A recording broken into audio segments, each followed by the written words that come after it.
seja bem-vindo a mais um episódio do O Pequeno Podcast. Desde já, curte, comenta e compartilha. Roda a vinheta.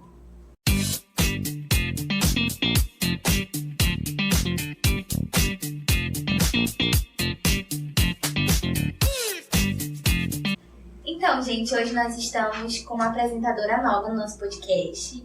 O nome dela é Evelyn e ela vai se apresentar um pouco para vocês.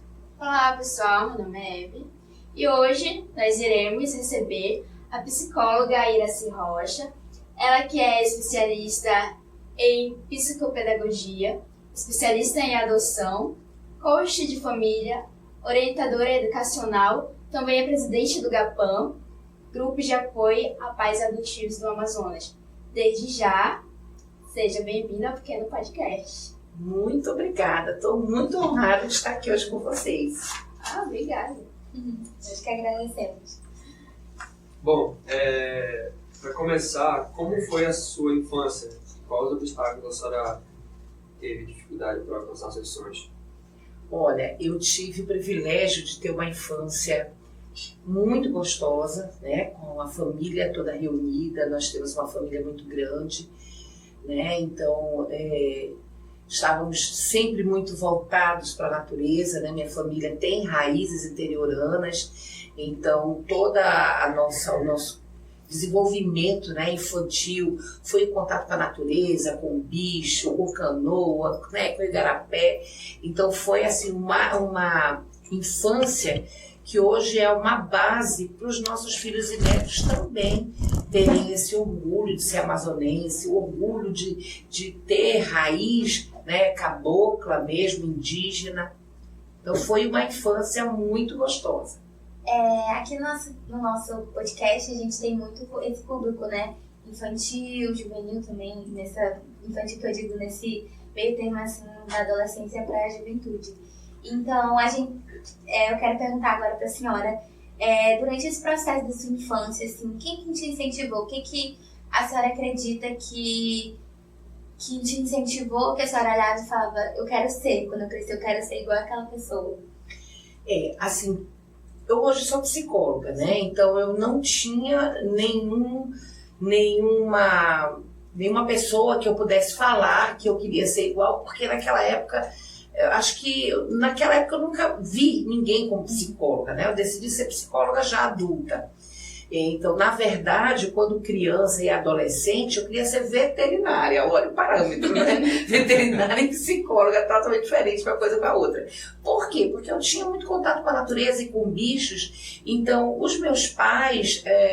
O meu pai era um grande incentivador, né, de um dia, né, eu ser veterinária, antropóloga, indigenista, porque era todo esse assunto que na nossa família era muito forte. Minha mãe também sempre foi uma inspiração, talvez foi daí a vontade de ser psicóloga, que eu já não sabia que era psicologia na época, mas a minha mãe sempre foi uma pessoa muito agregadora, né? Ela sempre recebia pessoas que pediam conselho, que pediam orientação, era uma pessoa que sempre estava ali pronto para ajudar, para ensinar a fazer algo, para ensinar a conseguir fazer algo em casa para ganhar dinheiro. Então, os meus pais sempre foram realmente uma inspiração para mim. A senhora falou um pouco, né, sobre a nossa família ter muito que essa família apoiava a senhora em ser ou antropóloga ou indigenista, né, que a senhora falou. Na sua família, como que eu posso dizer?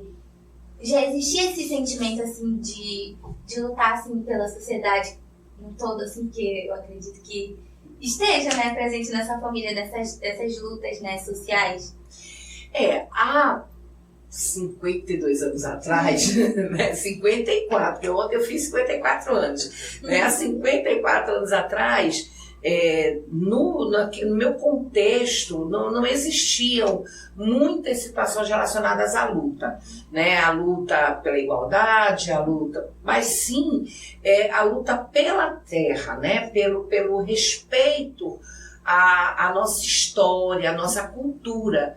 O meu pai, ele fazia muita questão de dizer, não, eu vim do interior, eu vim do Joató, que ninguém nem sabe onde existe, onde tem, né? Acho que nem existe mais, em Tefé. Então ele gostava de passar muito esse idealismo, né? De você ter orgulho de ser amazonense, enquanto muitos vão embora daqui, esquecem que são amazonenses, voltam com o sotaque de outra terra, e isso na minha família era muito forte, o respeito às raízes. Então não necessariamente uma luta por algo, mas um ideal, né? Uma identidade. Eu penso que a identidade é a base para qualquer luta, seja ela filosófica ou idealista, né? Então isso os meus pais passaram muito bem, né? Você ter uma identidade, saber quem você é, né? O que você é e o que você pode proporcionar ao mundo. Algo também que era muito forte da minha família, até por ser uma família eminentemente religiosa, né? Tenho freiras na família, padre, né? Pastor. E então também algo muito voltado à fraternidade, à solidariedade. Sempre na nossa família se falava dessa solidariedade, de ajudar ao outro independente, de tirar a sua blusa e entregar para o outro que está descamisado. Isso aí era muito forte na nossa família, principalmente por sermos uma família grande, né? E também vivermos muito no interior. Eu lembro que na minha infância a minha mãe fazia o Natal, fazia um mesão enorme e chamava todo mundo, chamava as pessoas que tinham trabalhado como pedreiro em casa, antigas babás, né, das crianças, né, e todo mundo ali naquela mesma mesa para jantar ou almoçar junto no Natal. Então isso também era muito forte. A questão da igualdade, não interessa se é patrão, se tem dinheiro, se não tem, né? Mas a questão da igualdade também era muito forte. Bom, a gente vê que sua história é muito linda desde já. Sua família, eu acredito que você cresceu num lar bem amoroso, porque se fala sobre o amor ao próximo, com certeza foram amados. E desde já, vendo o grupo, a associação da PAN, vocês também têm vários outros projetos, mas particularmente, uma pergunta bem específica, de onde surgiu a ideia de criar o grupo de apoio para auxiliar os pais adotivos? Pois é, a nossa família, tanto minha quanto do Petrarco, meu esposo, sim, que nós estamos casados há 32 anos, temos um casal de filhos, né? O mais velho com 32 e a caçula com 21. Então, a minha família já era uma família adotiva, né? Muitos sobrinhos, primos, parentes. Então a adoção era uma realidade quase que naturalizada na nossa família. E, coincidentemente, da família do Petrarco também era uma família que tinha uma prática adotiva, né? Não como nós estamos vendo hoje, com todo o processo, né, bem organizado, estruturado, com passo a passo, formalizado em lei. Mas nós vimos, então, de famílias que enxergavam a adoção como uma forma de filiação real, natural e de forma, né? E aí, quando nós casamos,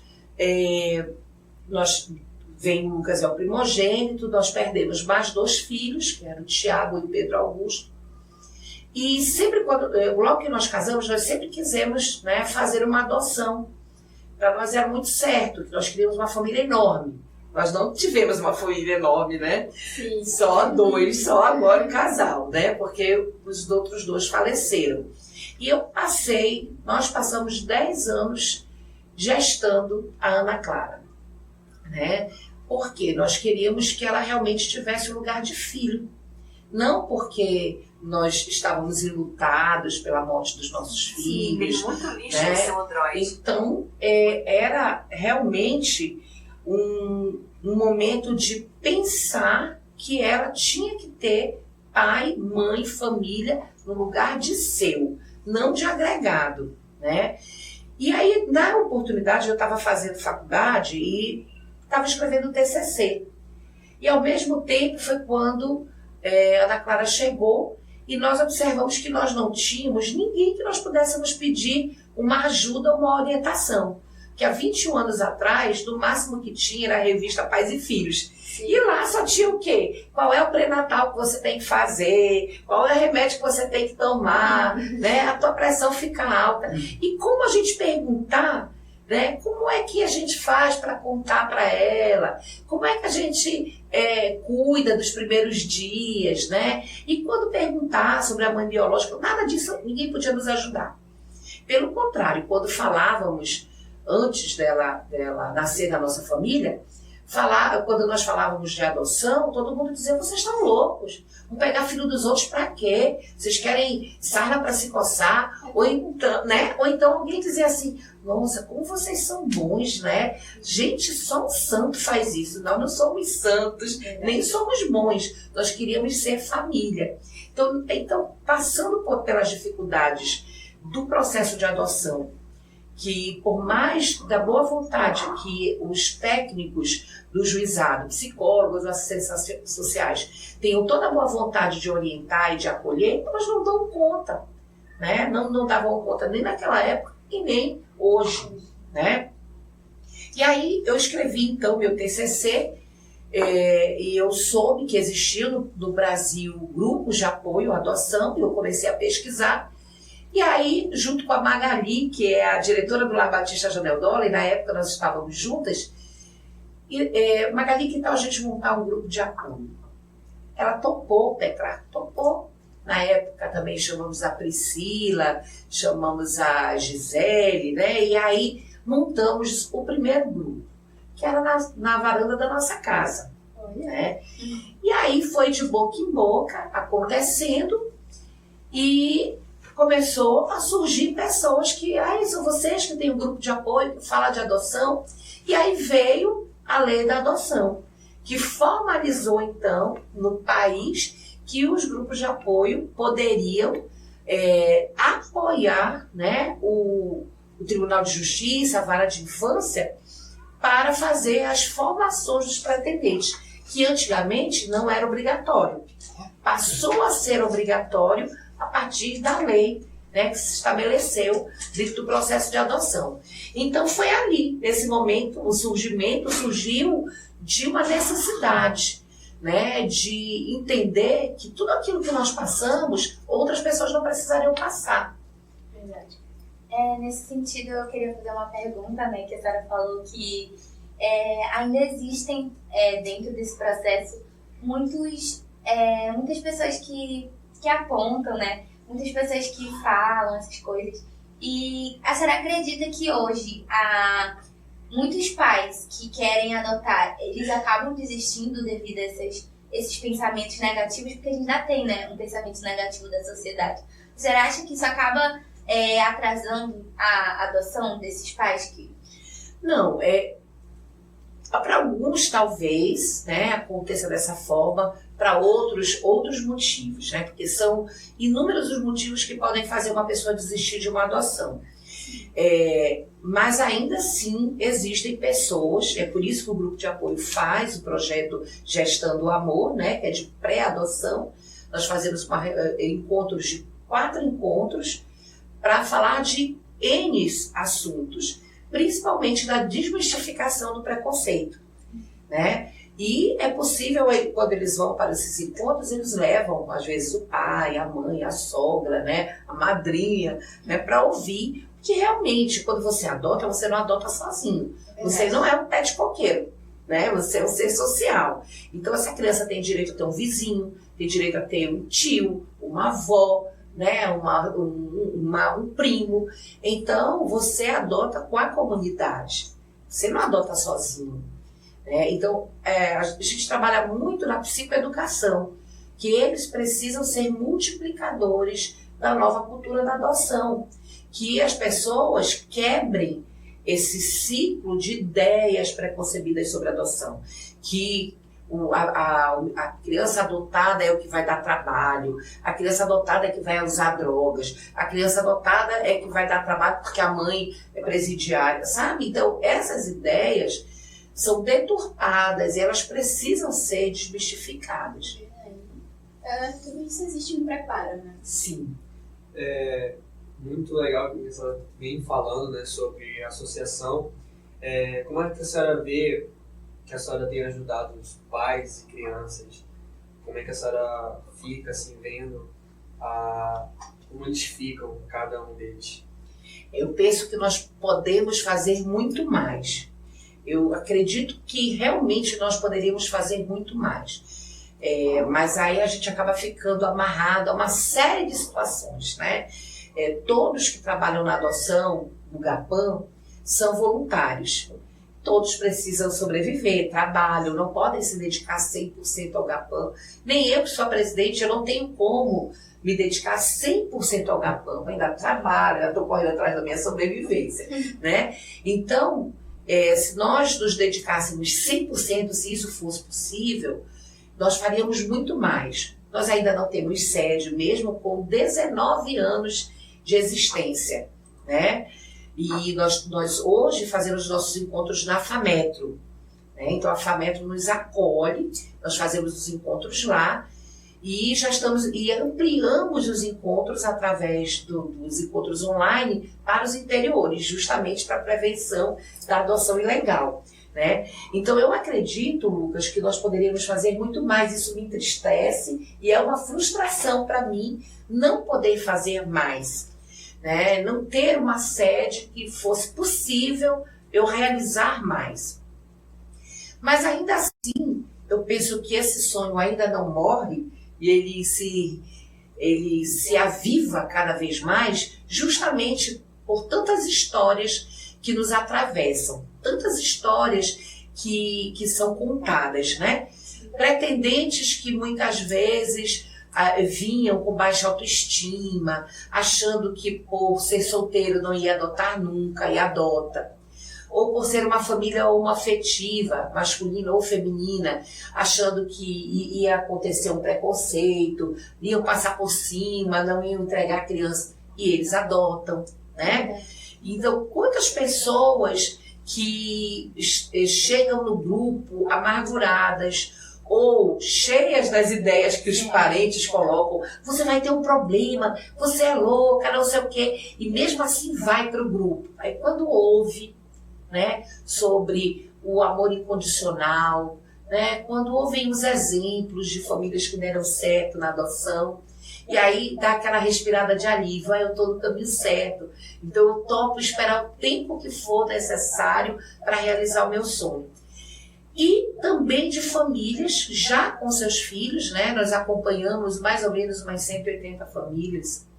Não, 180 não, estou louca, né? Eu queria acompanhar 180, mas já se aproximando dos 120 famílias que nós estamos acompanhando diariamente com seus filhos, que tem famílias que já têm adolescentes, que já estão há anos no GAPAM, e famílias que estão recém-chegadas, como hoje nós colocamos uma no grupo, né? Que recebeu o bebê dia 20 de março, de maio.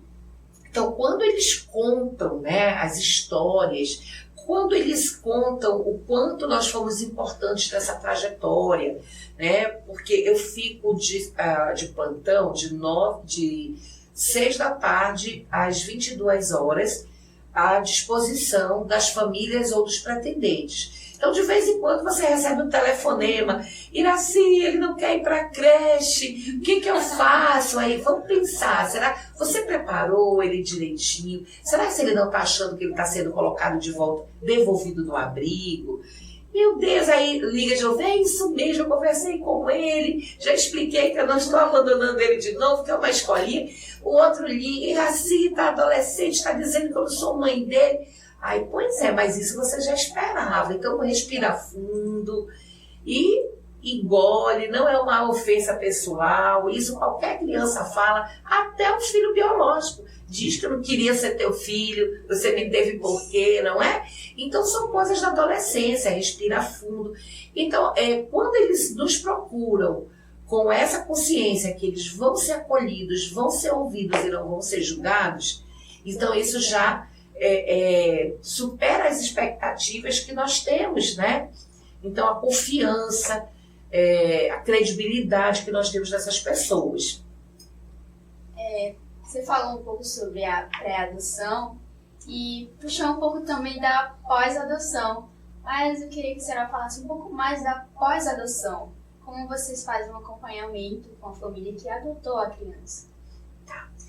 Bom, o pré-adoção, falei agora há pouco, que é o projeto Gestando o Amor, que acontece encaminhado pelo juizado, né? Eles são encaminhados oficialmente, eles são obrigatoriamente orientados a fazer 100% dos encontros, e os encontros têm várias palestras com vários profissionais diferentes, com vários tipos de tema, né? Desde motivação até as normativas do processo.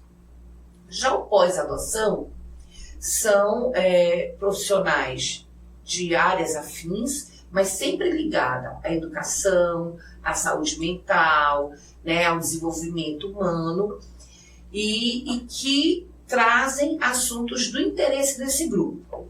Né? Então, o acompanhamento ele se dá também através de encontros, em que nós disponibilizamos vários profissionais com temas diferentes. Então, um encontro presencial, um encontro online.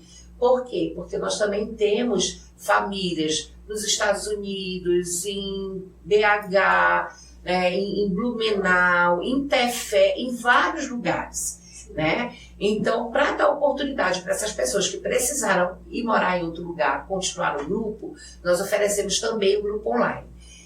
E aí, nos encontros presenciais, nós fazemos assim: um grupo fica com o palestrante, o mediador daquele dia, com o acompanhamento de uma psicóloga e de uma mãe por adoção, que é a Mineia, que é coordenadora do grupo, e a Ilza, que é a psicóloga do grupo.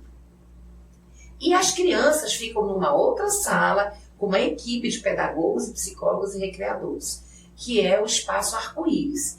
Ali as crianças falam praticamente dos mesmos temas dos pais, só que na linguagem deles, né?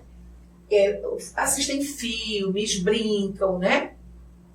E interagem, se integram, porque eles vão crescendo e vão se conhecendo, né?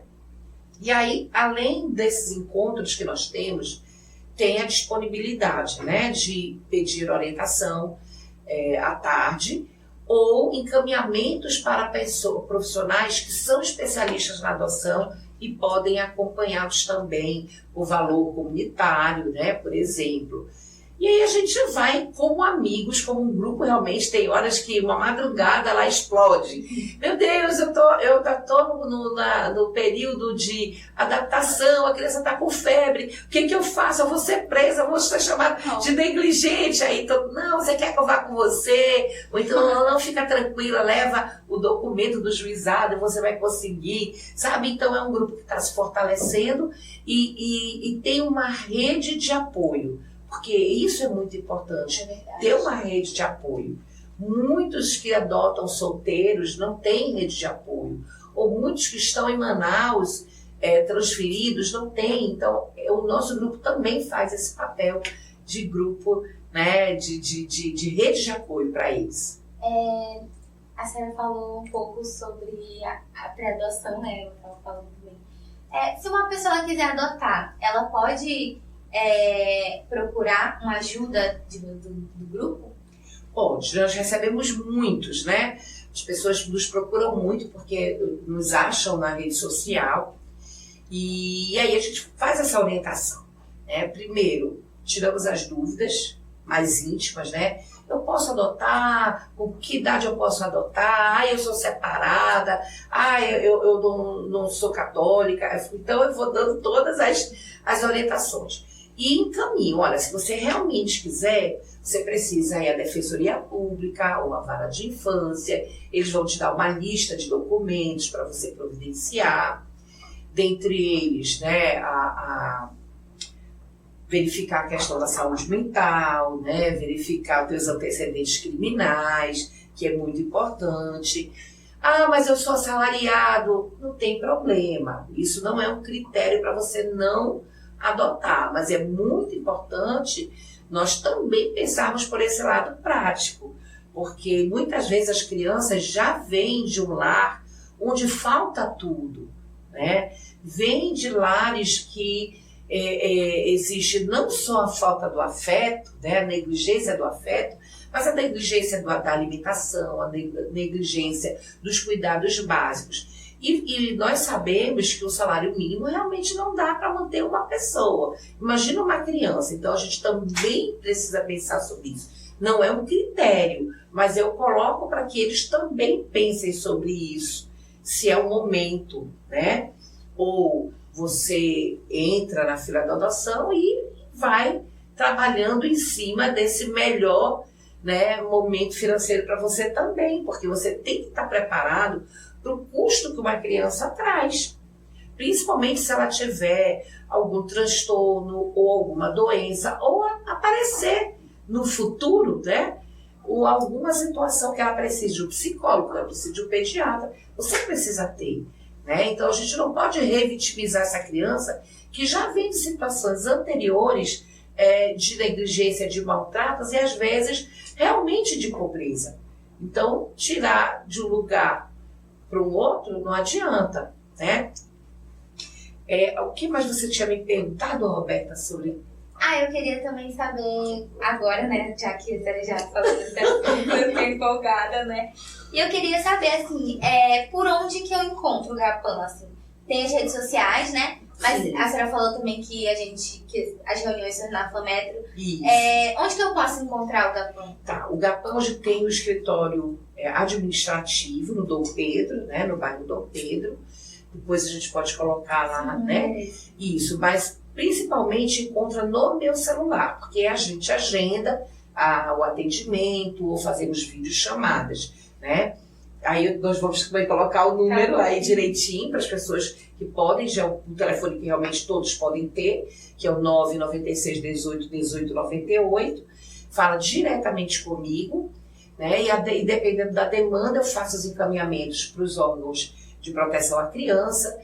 Ultimamente nós temos recebido inclusive telefonemas de mães que querem dar seu filho em adoção, estão grávidas ou já estão com eles, então nós também fazemos essa mediação, encaminhamos diretamente para a equipe da Vara de Infância, que tem o projeto Entrega Humanizada, né? E tudo via meu telefone, né? E aí eu faço o agendamento, eu faço o acolhimento, a orientação, da forma que for melhor. Eu acredito que várias histórias já tenham passado pela sua vida. Muitas. A senhora falou, né, várias situações. Mas, assim, tem alguma história que passou pela sua vida uma história, assim, que mais lhe marcou, assim, durante esse processo, durante essa carreira que a senhora tem praticado? Né? Uma das histórias, assim, são várias, né? Realmente são várias. Mas uma história de amor incondicional, verdadeiramente, é uma que eu utilizo muito, inclusive, quando eu vou falar de perfil, né? Não sei se vocês sabem, muitas vezes as famílias, quando procuram adoção, elas vêm com a ideia de adotar um bebê. É verdade. Porque tá lá, né, naquele imaginário que o bebê é uma folha em branco. Então, vem um bebê para casa, eu posso imprimir minha personalidade, meu jeito de ser, minha cultura, minha história. Então, essa criança vai ser do jeitinho que eu quiser, né? E não é verdade. Nós sabemos, inclusive, aí é uma história, aí é outra conversa, é outra pergunta, né? Nós sabemos hoje, comprovado cientificamente, que o universo intrauterino, ele é real e ele impacta na vida da criança quando ela nasce, na vida do adolescente e do adulto. Né? Então, ele sente cheiro, ele ouve, ele tem emoções, ele tem medo, ele tem nojo, ele tem raiva, né? Então, o bebê não vem como uma folha em branco, ele vem com impressões do que ele viveu ali intrauterinamente, né? Então, essas pessoas, elas vêm achando que essas crianças vão ficar assim, e eu sempre falo do perfil. Hoje, você que precisa dizer qual é o teu desejo. Você quer um bebê? Você consegue pensar num filho seu a partir dos 5 anos? Você consegue pensar num filho seu com 16 anos? Né? Quem que você adotaria hoje, né, como teu filho? E nessa conversa do perfil, eu falo assim, os nossos filhos não são uma lata de leite moça. Quando você adota para sempre. Por isso a campanha desse ano do GAPAM é a família legal e para sempre. Porque não tem volta. O filho biológico você não pode nem botar de volta na barriga. Né? Então o filho adotivo você bota para onde? Manda para onde? Então ele é seu. Por isso é que você tem que pensar muito bem pensado no perfil. Né? E aí, mesmo assim, um dia ele chega para você hipoteticamente perfeito, mas daqui a 10 anos ele é diagnosticado com TDAH. Ele é diagnosticado com um problema neurológico, com uma surdez. Aí você vai dizer, o juizado me enganou, o abrigo me enganou, vou devolver. Então não é uma lata de leite moça que chega amassada em casa e você pode levar de volta. E você pode fazer uma reclamação no saque do DB ou do Carrefour. Né? Com isso, eu sempre conto a história, né, de uma família que adotou o primeiro filho. Quando entraram no abrigo, essa criança já tinha sido devolvida várias vezes, porque era perceptível que essa criança tinha um atraso no movimento, né? Quando você olhava, você tinha uma ideia que de repente essa criança poderia ter uma deficiência. Mas quando ela chegou e viu a criança, ela disse, não, ele é meu filho. Ele é meu filho. Mas aí a pessoa disse, você sabe que provavelmente ele tem aí um déficit, né? Alguma demanda que sugere aí talvez uma deficiência. Sim, sinto ciente. Ele é meu filho. E levou. Realmente o diagnóstico era de autismo severo. Passou um tempo, ligam para ela de novo. Olha, você tem uma prioridade, porque, embora ela estivesse ainda na fila, ela queria uma menina e saudável, porque ela já tinha uma criança que tinha uma demanda muito séria. Ele tem vários comprometimentos, não é só o autismo. Tem comprometimento motor, de fala, né? E aí, quando ela chegou, aí disseram para ela assim, olha, não é uma menina, é um menino. Mas a gente está te ligando, porque só se liga para a pessoa quando realmente está dentro do perfil que ela escolheu. Então não seria telefonado para ela, porque ela disse que só queria uma menina. Então ele é menino, não iam ligar. Mas ela tinha uma prioridade para receber a ligação, porque essa criança era irmão biológico do filho dela. A mãe tinha deixado de novo outra criança.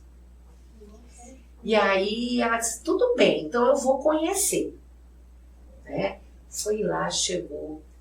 Ai, meu Deus, ele é meu filho. Levou para casa, saudável, perfeito. Bebê, 0 bala. Né? Com o teste do apegar, beleza, tudo que como era muito recém-nascido, deu para fazer todos os exames. Então, hipoteticamente, é uma criança perfeita.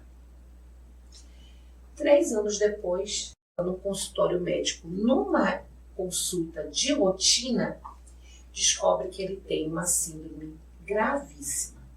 O irmão mais velho tem e ele também tem, porque essa síndrome é passada pela mãe para todos os filhos homens e as filhas mulheres, elas só passam, não desenvolvem, e os meninos desenvolvem. E as crianças, tanto o mais velho quanto o mais novo, perfeito, inteligentíssimo, melhor da turma, assim, pensa na criança. Todos os dois têm um diagnóstico de uma doença severa, que o médico disse que a probabilidade de vida é pouca, porque com 12 anos eles vão de cadeira de roda, com 15 no máximo eles vêm a óbito. E aí a gente pergunta, será que ela devolveu? Porque o filho era dela. Eu vou fazer tudo que o dinheiro eu possa pagar para dar uma vida confortável, uma vida com saúde para eles. Realmente o mais velho hoje já está na cadeira de roda, o mais novo ainda não tem nenhum comprometimento de marcha, mas sabe que, né, tem aí uma situação já marcada, né? Para vocês, a história é essa que me emociona, porque mesmo ela sabendo, né, que que essa criança tem um comprometimento severíssimo e já tem o filho mais velho, que também é severo, vai precisar de um cuidador para o resto da vida. Mas ela disse, não, são meus filhos. Se fosse biológico, eu não ia abandonar. É verdade. Por que eu abandonaria por ser adotivo? E essa é a história que sempre me emociona. Não surgiu um amor ali. É. E é muito bom assistir, ver as histórias assim acontecer. E que se existe um problema, existe uma origem. Então, hoje o grupo, a associação, tem esse apoio todo, né, na pré-adoção, eles orientam. E é muito bom que os pais, aqueles que querem adotar, tenham essa informação direta. A verdade, nem tudo os pais vão saber ali na ficha, o que está falando. E sim vai conhecer no momento que for conviver. Mas a partir quando surgiu o amor hoje ele é tudo para nossa vida, no meio o ambiente familiar. Porque eu acredito que existem crianças que chegam ali com histórias, tendo pais ou não, tem histórias.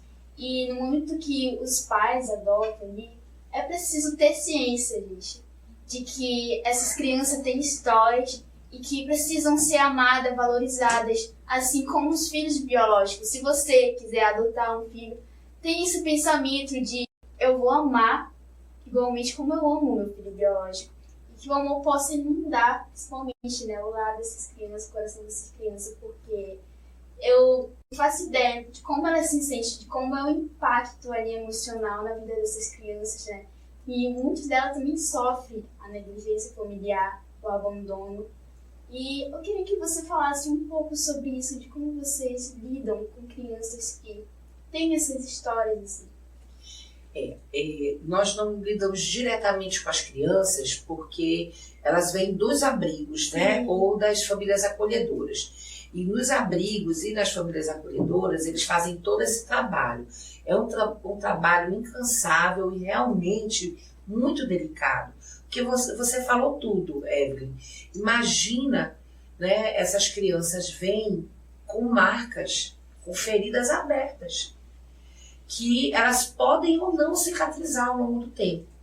São crianças que vêm vítimas de negligência afetiva, negligência básica de alimentação, né, de cuidados de segurança, crianças que vêm como vítimas de abuso sexual, agressões gravíssimas, torturas, né, crianças expostas a toda sorte de situação de violência, de marginalidade, de drogadição, crianças que às vezes já vêm viciadas em drogas, em cola, né?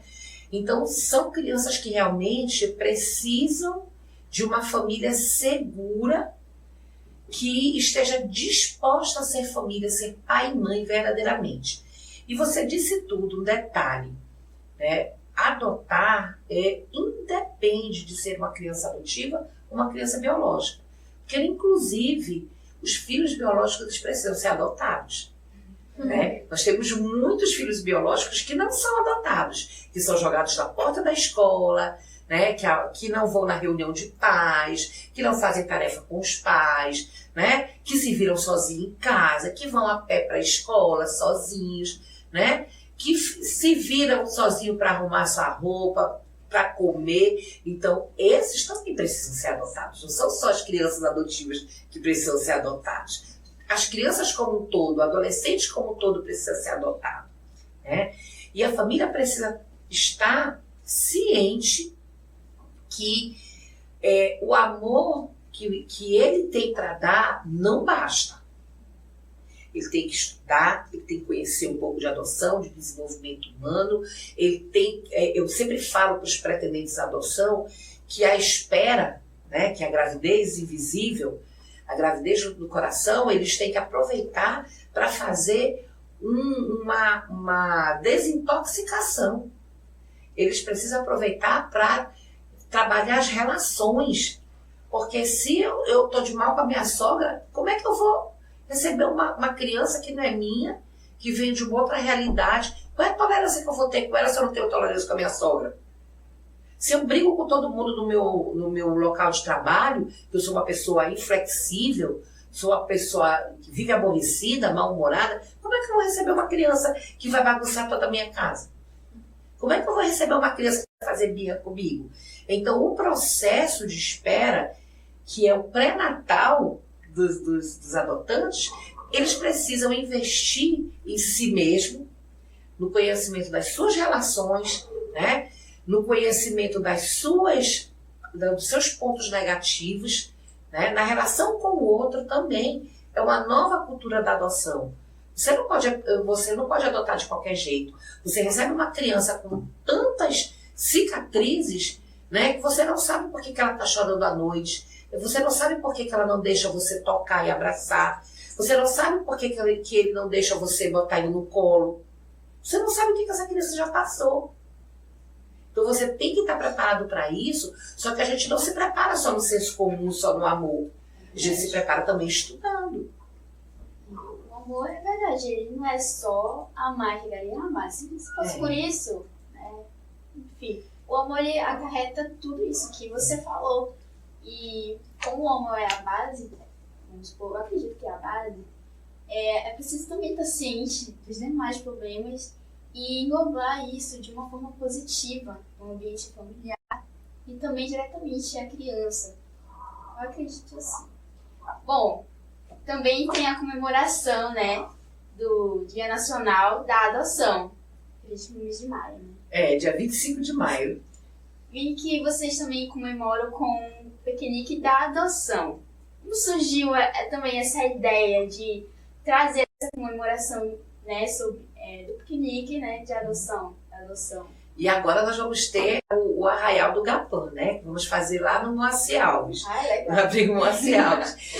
Todas as vezes que nós conseguimos uma data comemorativa, para que a gente possa dar visibilidade às famílias adotivas e fazer integração.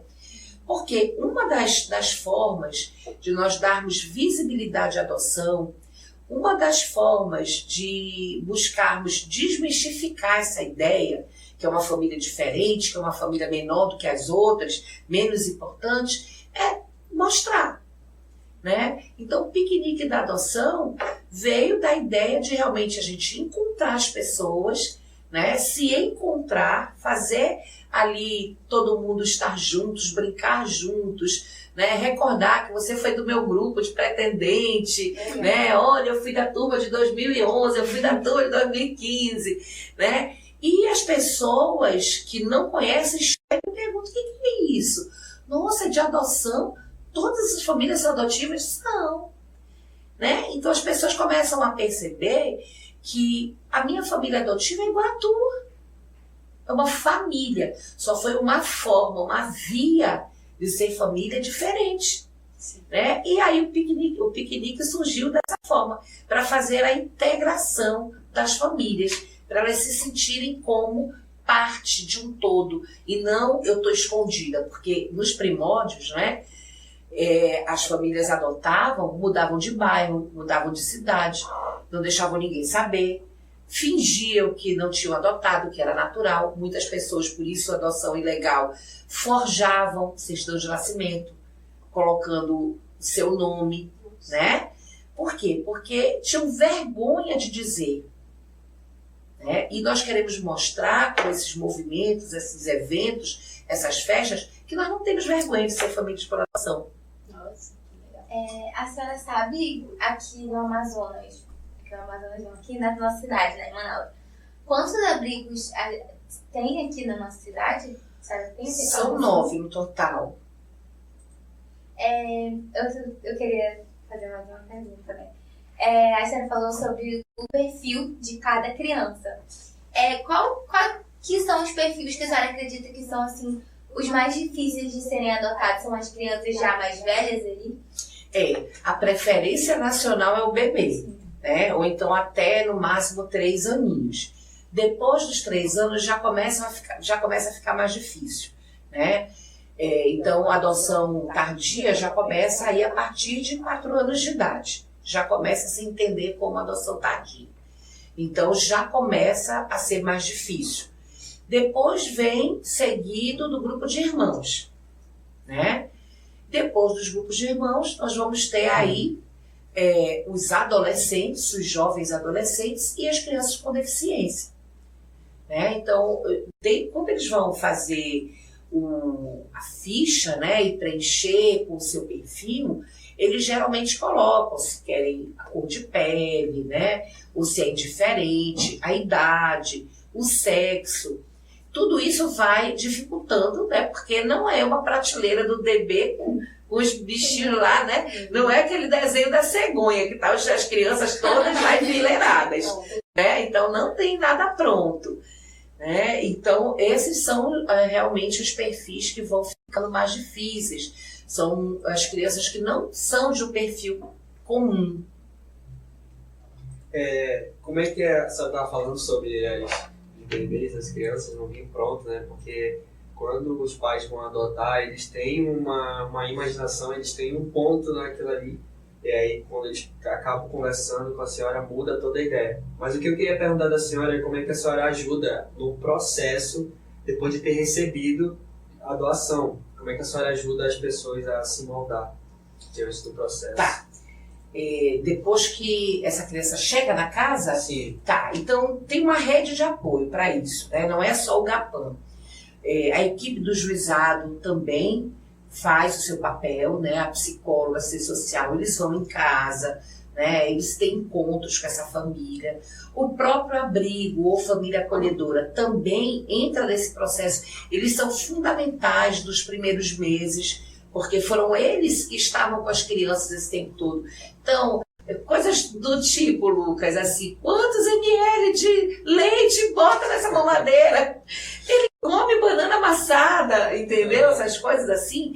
Então, os abrigos hoje em Manaus, eles têm essa estrutura, né? Eles têm equipes de psicólogo, assistente social, de pedagogo, psicopedagogo.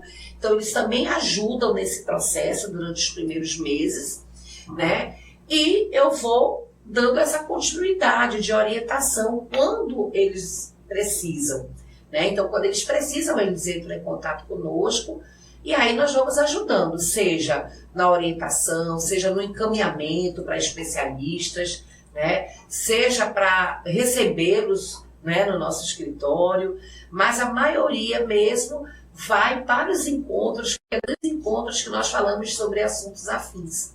Eles podem, inclusive, a semana retrasada, nós tivemos o encontro da FAMetro, que a temática era do mindfulness e aprendizagem. Então foi muito gostoso porque os pais sentiam essa necessidade de treinar a respiração, a atenção, de tirar um tempo para si mesmo, de tirar um tempo para o casal, com aqueles que têm casal, né? Porque quando a criança chega, você não tem tempo mais para nada, nem para pensar em si mesmo, né? Então foi o momento que eles usaram para praticar o mindfulness, né? Também tiveram um momento com uma família adotiva que estava aqui em Manaus, é um dos que moram fora, e ele trouxe uma palavra sobre esse cuidar de si mesmo também, de cuidar da sua saúde mental, para poder cuidar dos seus filhos, né? De não ter essa vergonha de repente, precisar ter só um mantenedor em casa e o outro fica em casa para cuidar desses filhos, porque são crianças que precisam de cuidados maiores, né? Então não dá para você trazer essas crianças para casa e a sua vida continuar uma loucura como era antigamente. Você trabalhar 3 turnos e tá com criança, você vai deixar com uma babá, então é melhor ter deixado no abrigo. Né? Isso que a gente sempre fala, que o cuidado tem que ser de qualidade, não pode ser de quantidade, de qualidade, né? E que essa criança se entenda como filho. Então, são esses aí os apoios que nós podemos dar. Poderíamos fazer mais, viu, Lucas? Né? Quando vocês me fazem essas perguntas, eu fico mexida, viu? Eu fico mexida, me sinto frustrada, porque eu penso que quando nós tivermos a nossa sede, se Deus quiser, né, nós podemos ter ali pessoas que podem falar sobre nutrição, podemos ter pessoas que podem falar de psicomotricidade, atendimento 24 horas, né, de estar ali aberto, uma casa aberta para você chegar e usufruir disso. Hoje nós não temos. A gente tem uma pergunta aqui que eu vou olhar aqui para a câmera rapidinho. A gente tem uma pergunta aqui. Não pode ser pergunta difícil. Que é quase que uma marca no nosso programa. Ela sempre é feita pelo meu amigo Joseph. Hoje ele não pôde estar aqui, mas amigo, sinta-se abraçado aí. Eu tô te representando aqui hoje.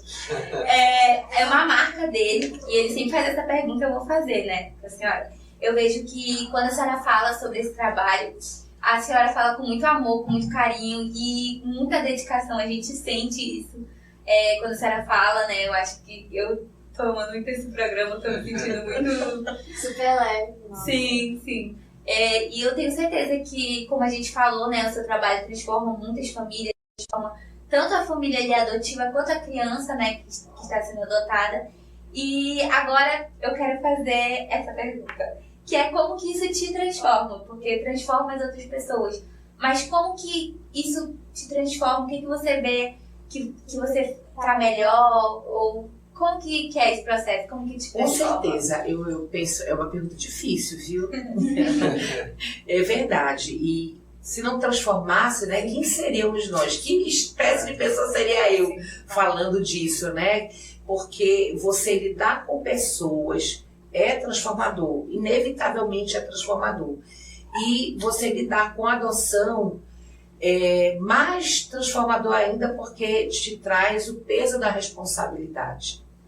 Me transformou muito porque não só como psicóloga, não só como orientadora educacional, tudo que eu faço hoje na minha profissão, ela vem dessa experiência adotiva.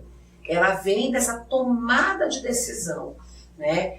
É muito importante as perguntas que vocês fizeram, porque eu vim aqui fazendo as conexões desde o primeiro momento.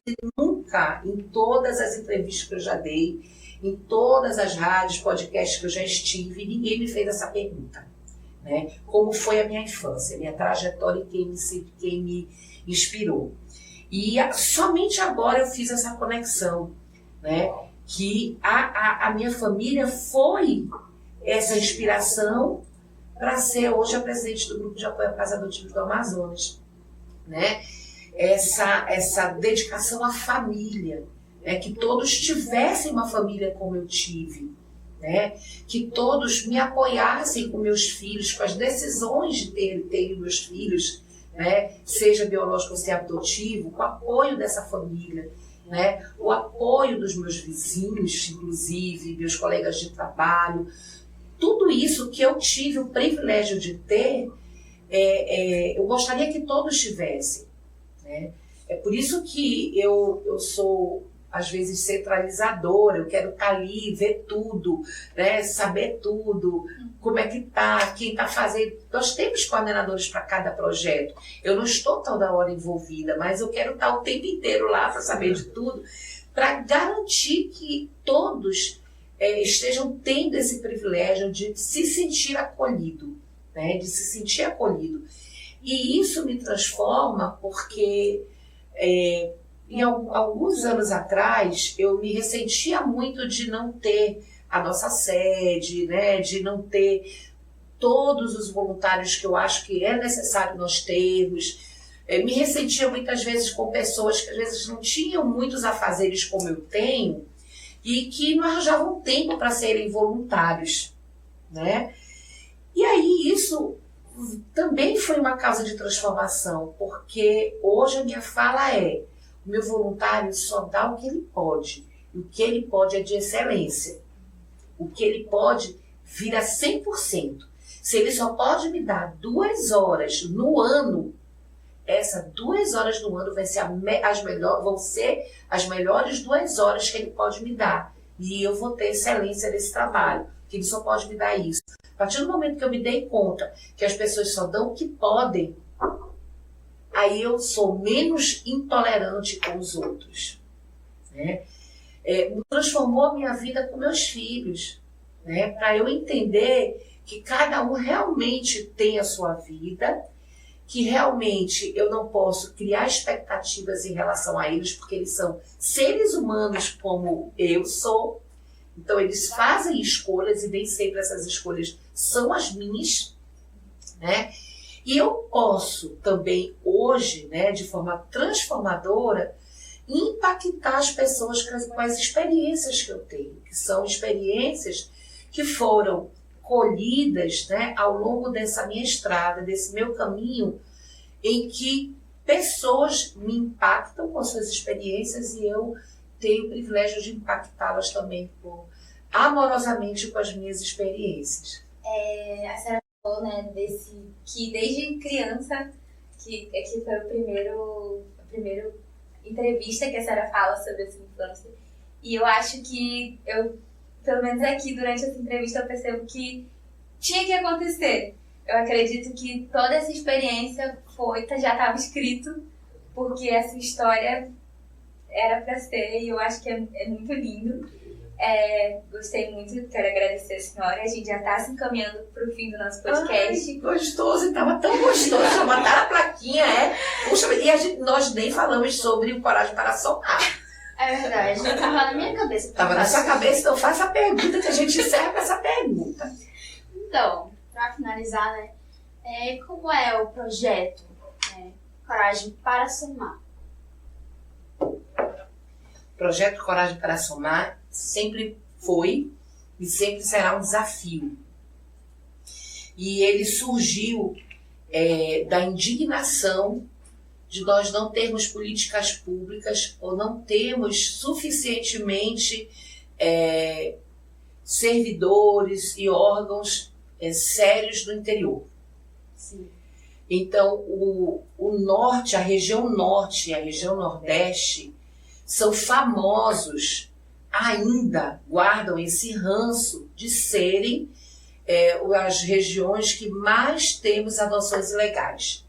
As regiões ainda que temos o maior índice de sequestro, de crianças levadas para cidades, para trabalho infantil, né, para questão do comércio sexual da infância.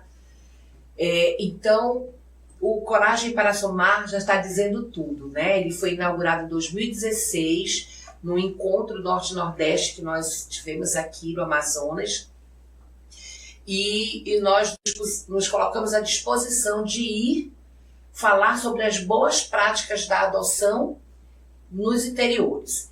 Então, de lá para cá, nós fazemos só presencial, mas presencial é um custo muito alto. Nós não temos recurso para ir com os nossos próprios recursos. E aí, quando nos chamavam, também os recursos eram complicados, né? Para pagar o avião, para pagar a gasolina e lá. Enfim, quando veio a pandemia, ela trouxe algo muito bom para o GAPAM, que foi conhecer a potência que é a rede social, a potência que é o online. Então, hoje, o ano passado, nós conseguimos chegar em 13 municípios. Anamã, Uatumã, Tefé, Lábrea, Canutama. Gente, foram tantos municípios que nós conseguimos chegar. Fizemos cursos de um fim de semana inteiro. Sábado, manhã e tarde, domingo, manhã e tarde, e o último domingo para a rede de proteção. Então, nós abrimos o workshop da adoção não só para pretendentes, mas para famílias que já estavam em fase de regularização, que no interior tem muito, né? Já pegou o filho, já está com ele 5 anos, 6 anos, 10 anos, aí vai regularizar. E nunca teve uma formação sobre adoção. E muitas vezes essa criança nem sabe que é adotada, né? E aí fizemos e abrimos para a rede de proteção para falar sobre adoção. E tem sido um sucesso, né? Então hoje nós continuamos com Coragem para Somar, com o grande objetivo de diminuir o número de adoções ilegais e levar formação e informação para toda a população do município, para as redes de proteção e para o judiciário também. E esse ano nós tivemos já assim, muitos operadores da lei buscando o GAPAM para pedir a formação de psicossocial do Coragem para Somar, gente. E a gente precisa fechar dizendo que o Amazonas precisa superar essa fase da adoção ilegal. Nós precisamos superar essa fase do filho de criação. Filho de criação não é filho por adoção. Filho de criação, pegou o filho para criar, a gente pega cachorro, gato, periquito. Nem periquito, porque o IBAMA já pega, né? Então não pode. Mas A gente não pega a criança para criar. Porque quando você ouve que alguém pega uma criança para criar, que alguém tem um filho de criação, você pode ver que esse aí mora no quartinho, esse aí vai estudar na escola pública e o filho vai estar estudando na escola particular, tá? Então, o filho de criação não é filho por adoção. Filho por adoção tem o seu lugar de filho. Ele não é um agregado. Ele não é uma pessoa que, quando dá raiva para a família, ele vai embora para a casa do pai dele, para a casa da mãe dele no interior. Né? Filho de criação é uma pessoa que você traz para ajudar de alguma forma, mas que muitas vezes a forma como ele vai pagar são serviços desumanos que você obriga ele a fazer na sua casa. Que acontece muito. Então, nós temos 2 perguntas que são fixas aqui no nosso canal. Então, eu vou pedir para os meninos fazerem, começando com a Evelyn. De forma bem objetiva, qual o seu sonho atual? Olha, eu tenho 2 sonhos, pode ser 2 sonhos? Pode. Um sonho que é, um dia, nós conseguirmos ter a nossa sede. Isso é um sonho. Né? E o outro sonho é que todas as pessoas consigam valorizar verdadeiramente a família adotiva como uma família real e para sempre. Que os nossos filhos por adoção encontrem um mundo mais humano, né, um mundo mais digno deles, né, que eles se sintam parte dessa grande família que é a humanidade. Bom, agora a segunda pergunta. Segunda última, né? Segunda e última pergunta para finalizar. Qual é o seu sonho que a senhora tem para dizer para os jovens? O seu sonho para os jovens? Que o jovem não se sinta só. Que o jovem sempre procure, né, o diálogo com as pessoas. Que o jovem se perceba como ser humano, possível de transformação, seja em que momento ele esteja na vida dele. Seja em que momento, talvez até mais desesperançoso da vida dele. Mas que ele perceba que ele é um ser humano capaz de se transformar. E que ele só se transforma quando ele busca ajuda, ele não se transforma sozinho. E a gente precisa sentir essa humildade, ter essa humildade de buscar ajuda. E muitas vezes, eu já fui jovem, né? Mais jovem ainda do que eu já sou hoje. Muitas vezes nós achamos que é ruim pedir ajuda, que isso vai te tirar, né, vai tirar o seu orgulho. Então, o orgulho não está com nada. Né? O que está com tudo é quando a gente pede a mão do outro, e que geralmente a gente encontra. Bom, eu quero, para finalizar, né, agora eu quero agradecer a senhora por ter tirado um tempo para estar aqui, para estar contando esse projeto lindo que a senhora faz parte, né? Muito obrigada, de verdade, eu fiquei muito feliz, meu coração ficou bem quentinho aqui. Eu quero agradecer muito, muito obrigada. Nossa, eu que agradeço, você já sabe quanto foi gostoso, né? Tô hoje de muleta, mas vim assim mesmo, né? Assim, ver uma turma jovem, com tanto calor humano, né? Com tantas perguntas sensíveis e difíceis de fazer, né? Então eu queria agradecer e parabenizar, estou muito orgulhosa por essa juventude, vocês estão de parabéns. Agradecemos. Bom, esse foi mais um episódio do Pequeno Podcast. Não se esqueça de curtir, comentar, compartilha com todo mundo aí que você gosta. E muito obrigada, até o próximo episódio.